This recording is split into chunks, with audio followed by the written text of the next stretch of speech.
Many thanks for choosing us. There's scrutiny tonight on the role of the governing board of the Office of Special Prosecutor in hindering the ability of the office of its function after it emerged that the office only spent 5 million of the 180 million cedis approved for it to fight corruption. In fact, in 2019, the office says it only managed to conclude 2 cases out of the 46 complaints it received. It also started 8 cases in court. Friday, Parliament approved another 188 million cedis for next year, but the minority remain unconvinced about the workspace of the special prosecutor. Listen to Minority Member of the Legal and Constitutional Committee, Roxanne Nelson Dafiamekpo, blaming the governing board for Martin Amidu's inactivity.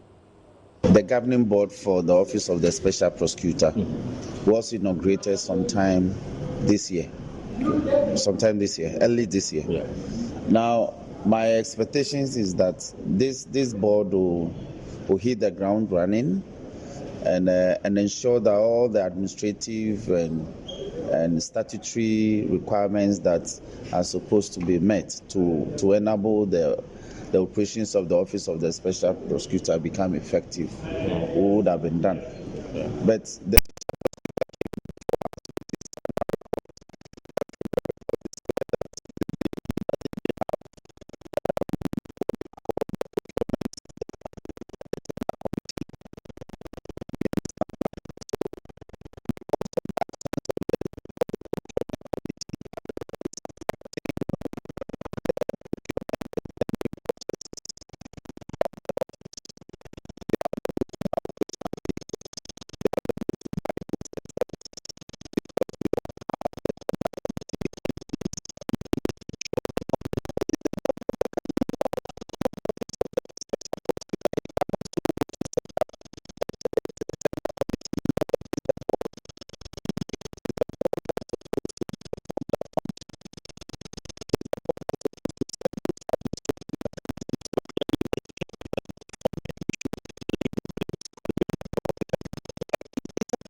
on. Now, the Ghana chapter of the Internet Society is calling for the reduction of internet prices in the country. President of the outfit, Marcus Adome, says the introduction of the communication service tax has affected and continues to affect internet consumption in the state. There have also been calls from customers of telecommunications companies this month through the Save Our Data campaign to get costs of data reduced. Marcus Adome was speaking on the sidelines of a program celebrating Professor Nina Kweno, one of the pioneers of internet connectivity in Ghana. Joy News is Spacey and Anaya Safo's report read to you. Can you imagine life in these times without internet? It is hard to imagine a time without social media. The search engines and endless communication possibilities of the internet, it would have been even harder to appreciate if the medium had never arrived on the continent. Affectionately called the father of the internet in Africa, Professor Nina Kweno is among the pioneers who first introduced internet connectivity into the sub-region in the early 1990s. He is a Ghanaian by birth and returned to the country after studies in New York and the United Kingdom to oversee the establishment of the African Network Operators Group, Value Added Networks, SWIFT, Global Financial Telecommunications, and many others that proved vital in spreading internet usage to parts of the country and continent. His work paid off as Ghana was amongst the first in Africa to achieve this feat. The professor was recognized and celebrated by the Internet Society of Ghana today through a special award and a recognition ceremony. President of the society, Marcus Adome, who spoke to Joy News, was not happy about the recent rates of internet usage in the country. There was a famous communication service task. They found another way to infuse it into our communications. In doing that, it's affecting the internet.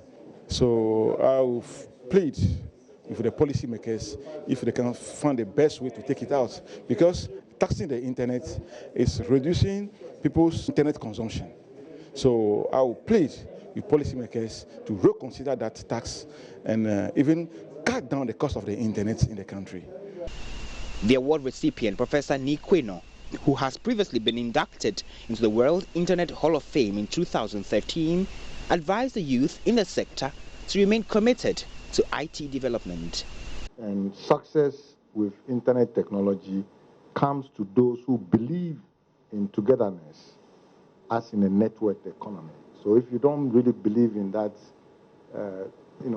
networking, and you are thinking of only yourself, generally, success won't come. It will not come. In essence, I'm asking you to take time to understand what the phenomenon of the internet is. Okay, it's much more complicated than meets the eye. PSC and Anaya Safo's report for Joy News. Still to come in this bulletin, minority in Parliament kicks against the approval of EC's budget estimates for the 2020 financial year. The debate is ongoing, and we have all the updates on Joy News Prime.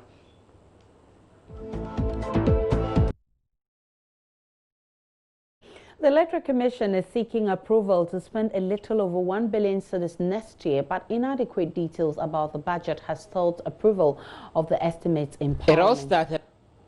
The Commission is hoping to spend over 400 million cedis to compile a new voters register and almost 300 million cedis for the conduct of the 2020 general elections. The approval was, however, deferred by the Speaker after the Minority Leader Haruna Idris raised issues with non-availability of some documents. Now, joining us live from Parliament House is my colleague Kwesi Parker Wilson with the latest. Good evening to you, Parker. What documents are the NDC MPs requesting from the EC?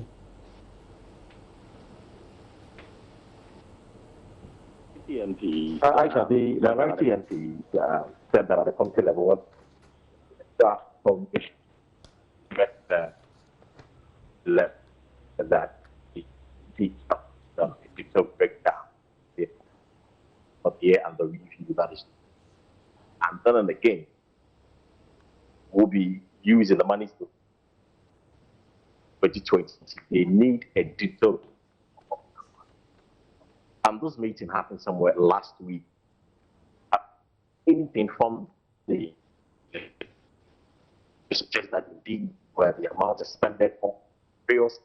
The incoming one, the over 1 billion that the Parliament intends to approve, this is how they are going to use the amount. And so the minority was quite worried that at the committee, on the floor of the House, the chair of the committee read a report indicating that there has been a consensus of the approval of the EC's budget. So that was when the minority leader, Haruna Idris, raised the concerns that there hasn't been any concern, and clearly they raised the point about the EC submitting to them a detailed breakdown of the expenses over the year gone by and what they intend to use the intended allocation, that's the 1 billion allocation for in the year 2020. So it became a bit of back and forth where the majority leader also challenged the decision of the minority, indicating that it was just an individual who passed the comment that they want details of a meeting the Electoral Commission has held with some consultants and also minutes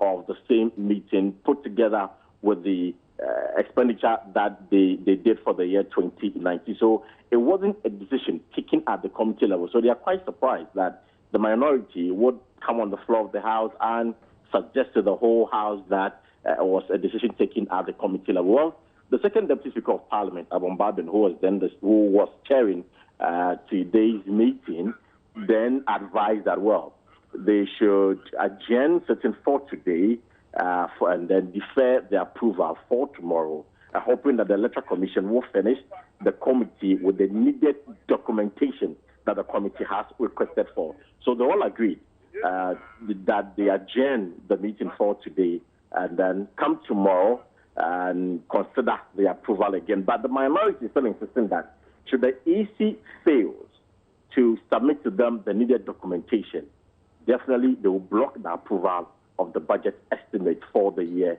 2020. And actually, you know that 2020 is a very critical year for the Electoral Commission, where they're going to conduct the 2020 polls. There are a lot of activities going to go on in the year 2020. So the minority says that if the EC doesn't fulfill their wish or their demand, clearly, they're going to block the approval of the estimate. Parker, earlier we lost you on details of the report of the special prosecutor. What are the highlights? Kindly run us through. Right, so with the details of the special prosecutor, I'm sure you're aware that today Parliament approved 188 million Ghana cedis for the operations of the Office of the Special Prosecutor, where the minority raised a major concern with the non-performance or perhaps the special prosecutor's inability to perform his functions fully. And so this year, we are told that for compensation and employees, that is for the year 2020, the OSP is going to receive 36,232,000 Ghana cedis. For goods and services, 92,976,000 Ghana cedis. And for capital expenditure, we are told that the SP is going to receive 58,875,000 Ghana cedis. And you put them together, that's the 188 million Ghana cedis for the Office of the Special Prosecutor. But the minority's major concern is that if this money, just as it's been approved today, they are hoping that they will see more work from the Special Prosecutor, because in 2019, the OSP worked on only 2 cases, which they believe is not the way to go. So they are urging government to ensure that all the materials, all the things that the OSP needs to perform in the execution of its mandate is provided so that the OSP can really fight corruption as the government promised way before the 2016 election. Talking about resourcing the Special Prosecutor's Office, has there been also calls for the EC to be resourced? Yes, there are calls for the EC to be resourced. In fact, we are told by the minority that the EC was actually demanding for almost 2 billion Ghana cedis for the year 2020 expenditure. And that was why the minority raised the concern that the over 347 million given to you in the year 2019, you haven't been able to provide the committee with a detailed breakdown of what you use the money for. So it will be impossible for the committee and, of course, Parliament to approve the 2 billion. And so they decided to slash it to even 1 billion. And even the 1 billion, the EC is failing to submit to the committee how the breakdown of the 1 billion will be. So it is still in contention that the Electoral Commission, if she fails to provide the documentation, the minority will block the approval of the 1 billion. And so they want the Electoral Commission to actually convince them why they need the 2 billion. Then they can mount pressure on government and the Finance Ministry to indeed give them the 2 billion. But until then, there's no way for the Electoral Commission's budget estimate will be approved in no time or perhaps even tomorrow. Thank you very much, Kwesi Parker Wilson, parliamentary correspondent, with some updates from Parliament. Now, an Accra High Court has denied 8 coup suspects bail for the second time. The High Court, presided over by Justice George Boidi in November, ruled that the accused persons were lawfully arrested and have not been kept in custody unreasonably, as he denied them bail. The lawyers filed another application on Thursday accusing state prosecutors of abusing their prosecutorial powers. Court correspondent Joseph Akable has more. Victor Daudu on Thursday accused state prosecutors of abusing their prosecutorial powers as he applied for bail once again. This was opposed by the state. Senior State Attorney Hilda Craig said the case against the accused persons were serious. She urged the court to consider the seriousness of the charges and understand why prosecutors have taken long to finish investigations. Justice Georgina Mensah Dacha on Friday dismissed the bail application. She advised the lawyers to file another application for bail by the end of January if the case hasn't seen any significant progress. She also directed prosecutors to ensure that evidence collected so far is at least made available to the accused persons.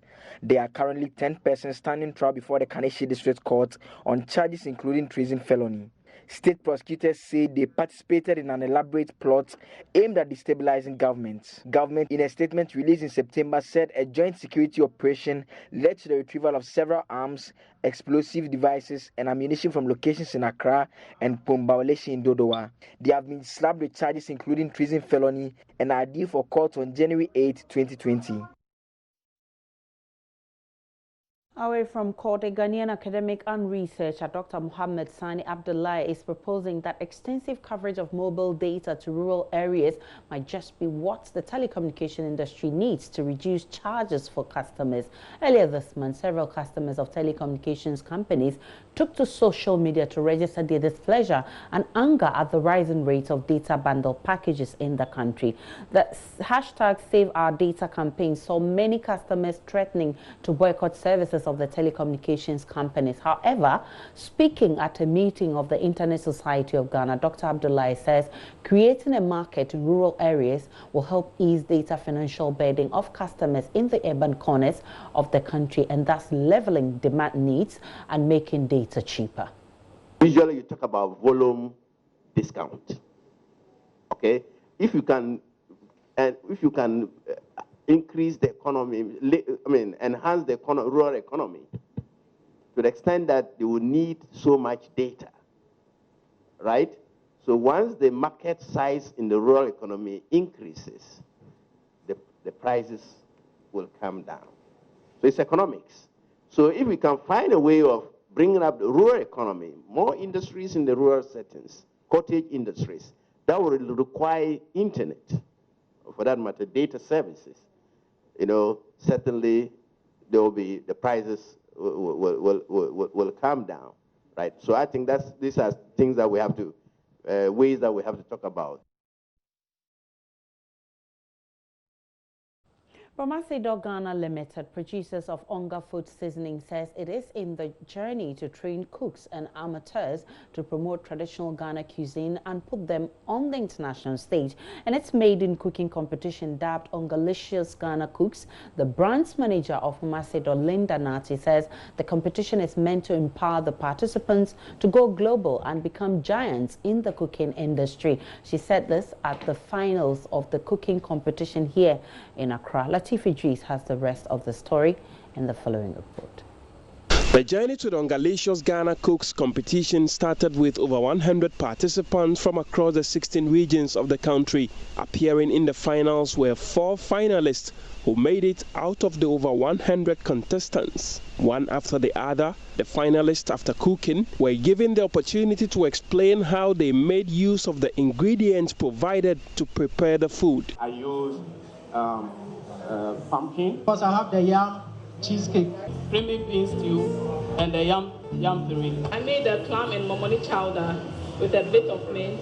I use my Onga Classic. The judges took turn to taste the food, which ultimately influenced the final decision. Then came the moment of truth for the finalists.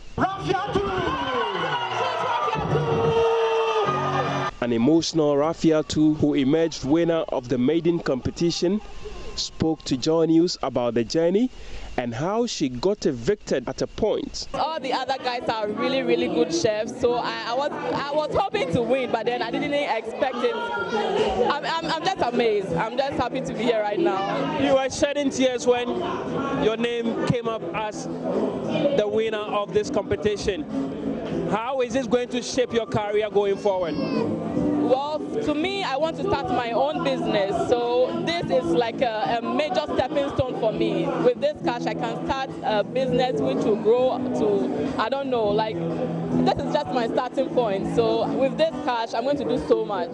The judges told Joy News how difficult it was for them to settle on the winner and what did the trick for her. As always, Rafiatu has a move under her sleeves. I just think she knows her crafts and she knows what to do when the going gets tougher, and I think that is what really pulled her through. If you look at the things that we're marking with, so there was a time that the judges went round one by one to even look at the tilapia bone, how clean they had been able to fillet it. And if you look at all the points, she was on point on that, with the exception of a main meal that had slightly a bit of a salt, and then the protein went a bit dry. With the exception of that, everything on her food, even the bean salsa that she did was mwah. Pauline Danati of Pomasido, this competition is the company's own way of giving back to society. Onga Food Seasoning, which is produced by Pomasido Ghana Limited, is in the journey of promoting home cooks, amateurs, and bringing them up to speed in the culinary journey, and in so that they can promote our own traditional cuisine and bring them up into the international limelight. And do you have any time? Is this thing going to continue every single year, or at a point you are going to just pull out? Okay, so the journey began this year, and we started with Onga Cook Arts. And with Ongalicious Ghana Cooks, Ongalicious, if I may explain, since simply means deliciousness of food. Have you found that place in the Oxford Dictionary already? Yes, we have done that already. You are cooking it up. And we are saying that Ongalicious is going to be the new delicious in Ghana. So what we are saying is that we are bringing these home cooks, these amateurs, we are bringing the best in them by nurturing them. Other participants who were evicted in the course of the competition were presented with certificate of participation. Chief Officer of the Ghana National Fire Service, Edwin Blankson, has cautioned Ghanaians to observe safety rules in order to avoid fire outbreaks. Speaking at the service's Night Lessons and Carol ceremony, he touched on the achievements this year and cautioned the public to be safe during the festivities. In such festivities, we are a bit strayed away by excitement. You know that there is a petrol filling station around. So why do you even have to light it? So there are certain basic things that we must refrain from, that we must not do. It's a simple, common sense approach. Nobody will advise you. You have electrical equipment. You are going somewhere. You don't need it. You have left your air conditioner unit on. Electrical gears on. If there's fire, and most of the celebrations is in the night, they should comply with safety tips. We cannot be there always advising you, insisting that do A, B, C, D. Some of the issues we have raised, common sense approach, common sense. But our belief in God has raised us. Churches, I can mention only few churches with extinguishers. But look at the number of cars that they are using. Extinguishers, 100 Ghana. Detectors, 50 Ghana. Management will continue to build the capacity of personnel, both locally and internationally, to position us well to confront the modern challenges that come with firefighting.